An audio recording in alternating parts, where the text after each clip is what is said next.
Welcome to ராக்லான்ஸ் kitchen. இன்றைக்கி நம்ம செய்ய போகிற ரெசிபி அச்சு முறுக்கு. இந்த அச்சு முறுக்கு நம்ம முட்டை யூஸ் பண்ணி செய்ய போகிறோம். இப்போ இந்த அச்சு முறுக்கு ரெண்டு பக்கமும் நல்லா ஃப்ரை ஆகி மொறுன்ட்டு நல்லா க்ரன்ச்சியாக வந்திருக்கு. இதை நான் உங்களுக்கு உடச்சி கூட காட்டுறேன். பாருங்கள் எவ்வளோ மொறுப்பாக நல்லா ஃப்ரை ஆகி வந்திருக்கு. நம்ம இந்த அச்சு முறுக்கை இன்றைக்கி எப்படி செய்யலான்ட்டு நம்ம பார்க்கலாம். அதுக்கு முன்னாடி நீங்கள் என் சேனலுக்கு சப்ஸ்கிரைப் பண்ணிக்கிங்க, கூடயே பெல் ஐக்கானை ப்ரெஸ் பண்ணிக்கிங்க. இப்போ நம்ம இதுக்கான இன்க்ரீடியன்ஸை பார்க்கலாம். 1/2 கிலோ பச்சரிசி எடுத்து அதை நான் நல்லா கழுவி 1 மணி நேரம் ஊற வச்சு நல்லா காய வச்சு அதை மிஷினில் கொடுத்து அரைச்சி எடுத்துருக்கேன். இப்போ இதுக்கு தேங்காய் பால் 1/2 மூடி தேங்காய் எடுத்து ஒரு பால் திக்காகவும் இன்னொரு பால் தண்ணியாகவும் எடுத்து வச்சுருக்கேன்.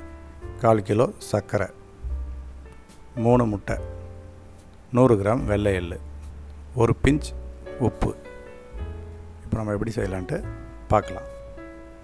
இதுக்கு ஒரு பாத்திரத்தில் நான் முதல்ல பச்சரிசி நான் ஜடையில் போட்டு ஜல் சேர்த்துக்கிறேன். அப்போ தான் கட்டிலாம் இல்லாமல் நல்லா உதிரியாக வரும். அதுக்காக நான் ஜலிச்சிக்கிறேன். இப்போ இந்த கட்டிங்கெலாம் நம்ம தனியாக எடுத்துருவோம்.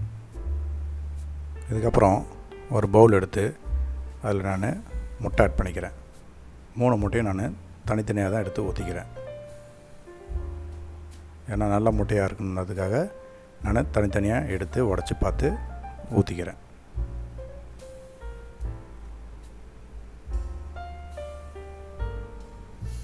இப்போ 3 முட்டையும் ஆட் பண்ணியாச்சு. இதுக்கப்புறம் நம்ம சர்க்கரை ஆட் பண்ணிக்கலாம். இப்போ இது ரெண்டுத்தையுமே நம்ம நல்லா சர்க்கரை கரையிற மாதிரி நல்லா மிக்ஸ் பண்ணிக்கலாம்.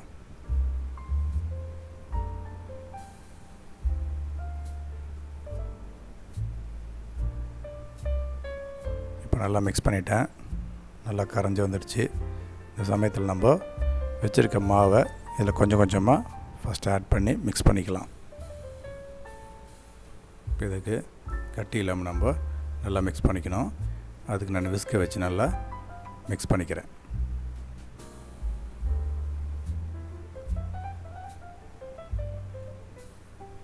பாருங்கள் நல்லா மிக்ஸ் ஆகிடுச்சு. இந்த சமயத்தில் நம்ம தேங்காய் பால் ஒரு பாதி திக்கான பாலை ஆட் பண்ணிக்கலாம். இதை நல்லா நம்ம தண்ணியாக இப்போது கரைச்சிக்கலாம். இப்போ நம்ம கொஞ்சம் போல் மாவு ஆட் பண்ணிக்கலாம்.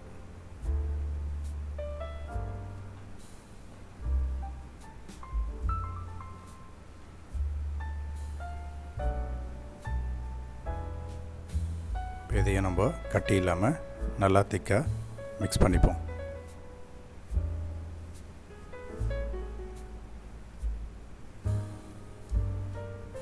இப்போ நல்லா மிக்ஸ் பண்ணிட்டேன். மீதி பாலையும் நான் இதில் ஆட் பண்ணிக்கிறேன். இப்போ நான் யூஸ் பண்ணியிருக்கிறது வெறும் திக்கான பால் மட்டும்தான். நம்ம தேவை இருந்தால் தான் நம்ம தண்ணியான தேங்காய் பாலை யூஸ் பண்ணிக்கலாம்.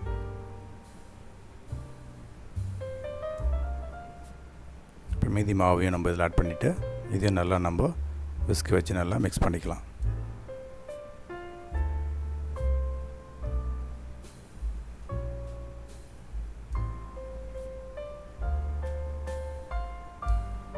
இப்போ திக்காக இருக்குது.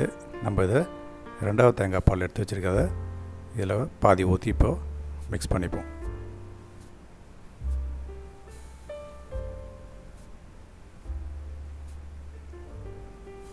ரொம்ப தண்ணியாக ஆகிடக்கூடாது, ரொம்ப திக்காகவும் இருக்கக்கூடாது.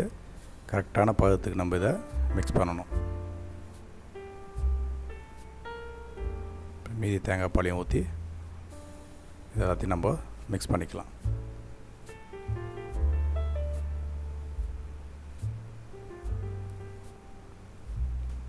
இப்போ நல்லா கரெக்டான பதத்துக்கு மிக்ஸ் பண்ணிட்டேன்.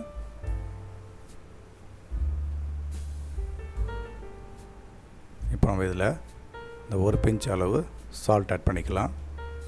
இதோடு சேர்த்து நம்ம வெள்ளை எல்லாம் இதையும் ஆட் பண்ணி இது எல்லாத்தையும் நம்ம ஒன்றா சேர்த்து நல்லா மிக்ஸ் பண்ணிடுவோம்.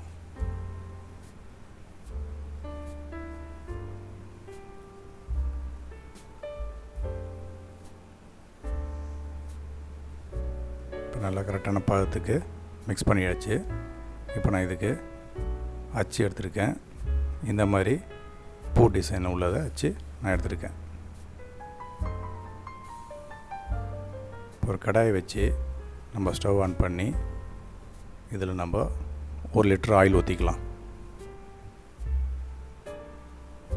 நான் இதுக்கு ரீஃபண்ட் ஆயில் தான் யூஸ் பண்ணுறேன். ஆயில் ஊற்றி நல்லா இதை ஹீட் பண்ணிக்கலாம். இது ஹீட் ஆனதுமே நம்ம வச்சுருக்க அச்சை நம்ம இதில் டிப் பண்ணி ஒரு 2 மினிட்ஸ் நம்ம இதை ஹீட் பண்ணிக்கலாம். இதை நம்ம எதுக்காக ஹீட் பண்ணுறோம்னா, இப்போ இந்த மாவு வந்து அந்த ஹீட்டில் வந்து அதில் கேப்சர் பண்ணிக்கும். அப்புறம் நம்ம அதை ஆயிலில் டிப் பண்ணுறப்போ அதை ரிலீஸ் பண்ணிடும்.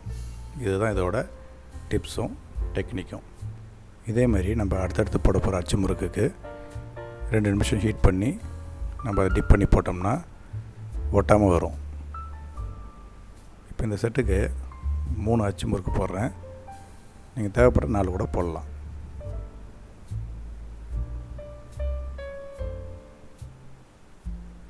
இப்போ பார்த்திங்கன்னா நல்லா ஃப்ளவர் மாதிரி அச்சு முறுக்கு வந்துட்டுருக்கு. இதே மாதிரி நம்ம எல்லா மாவையும் டிப் பண்ணி போட்டுக்கலாம். இந்த அச்சு முறுக்கு ரொம்ப டேஸ்ட்டாகவும் மொறுமொறுப்பாகவும் இருக்கும். நீங்கள் கண்டிப்பாக அதை வீட்டில் ட்ரை பண்ணி பாருங்கள். இப்போ இது ஒன் சைடு வெந்துடுச்சு. நம்ம அதர் சைடை திருப்பி போட்டு ஃப்ரை பண்ணிக்கலாம். இப்போ இதை நம்ம தனியாக எடுத்து வச்சுருவோம். இதே மாதிரி மற்றதையும் நம்ம போட்டு எடுக்கலாம்.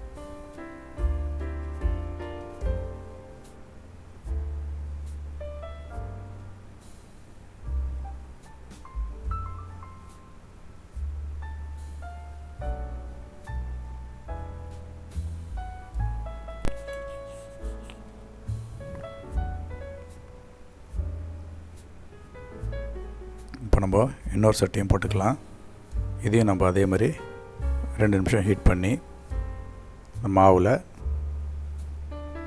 டிப் பண்ணி நம்ம ஆயிலில் போடலாம். இப்போ இதே மாதிரி நம்ம எல்லாத்தையுமே போட்டு ஃப்ரை பண்ணி எடுக்கலாம்.